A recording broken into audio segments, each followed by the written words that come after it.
Hey Snapchat, I want to talk to you about two things today. I want to talk to you about how you reference check at your company. And number two, I want to talk about how to reference check a VC. The really obvious place to start a reference check is what's called on-sheet referencing. Those are the 3 to 5 names that someone gives you to call. And even though you might be skeptical, you really need to call these 3 to 5 people. These people should be telling you that this individual walks on water. What you're looking for is an effusive reference. They need to talk incredibly positive. And if that person doesn't, you have to question the judgment of the person who used them as a reference. Most people who do reference calls have nice, polite chats. You don't want to do that. Your goal isn't to seek confirming evidence. Your goal is to seek disconfirming evidence. So if you think this person's good at 3 things, your goal is to pry and to try and find areas where they may not be good. So it almost makes you like a journalist. Your goal is to politely but respectfully try to get beyond their PR pitch to really understand the true character. But the hardest thing to do to really seek disconfirming evidence is just know that everything you ask will go back to the candidate. So I like to start with the positives, like, hey, I wouldn't be doing a reference call on Bob if I wasn't super positive about him, but I kind of have 3 areas I want to probe.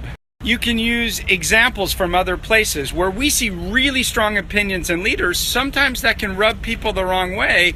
Bob's really strong. Have you noticed that if you get a few nuggets on the table, maybe Bob is argumentative, maybe Bob has to win his way, then you can use those in future calls. Obviously, I've never worked with Bob, so I haven't seen this firsthand, but one reference told us that he was a bit argumentative. Is that something that you've seen? And if you think and talk respectfully like a journalist, you can often get breakthroughs like, well, I know you're saying A, but it kind of sounds like B and C. Are you sure?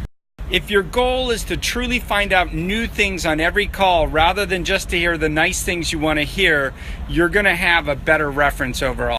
Always end your calls very positive. Obviously, we really love Bob. I appreciate your input. We pushed you kind of hard, but just because that's part of our process.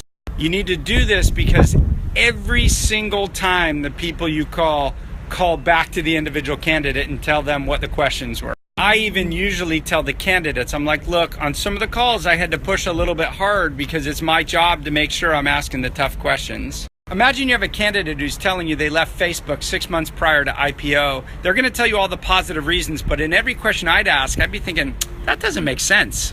And that's what I mean by disconfirming evidence. When you have something that just doesn't sound right, you need to probe multiple people that you call from different references. Of course, the second most important thing is to make sure you're calling people that are off-sheet references, people they didn't give you their name.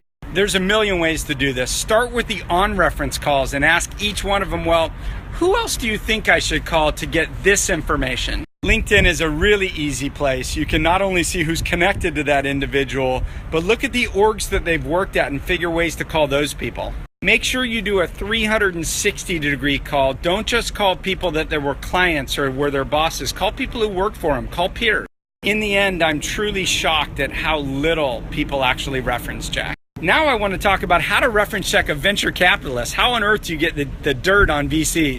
First, ask a VC for their call list. Ask for the call sheet. And every VC has them. They should be giving you a list of 3 to 5 entrepreneurs. Of course, most VCs will give you the names of the companies that went really well, and they should.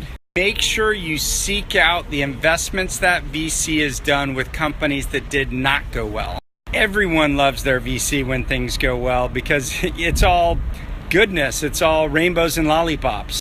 You really find out someone's character when they sat on a board of a company that struggled or had a hard time raising or hit a bump in the road or had departure. And of course, that's the basis of how you should decide which VC you want to work with. Do they have your back in good times and bad? Thanks for tuning in to this snapstorm from sunny Los Angeles atop the roof deck of Upfront Ventures.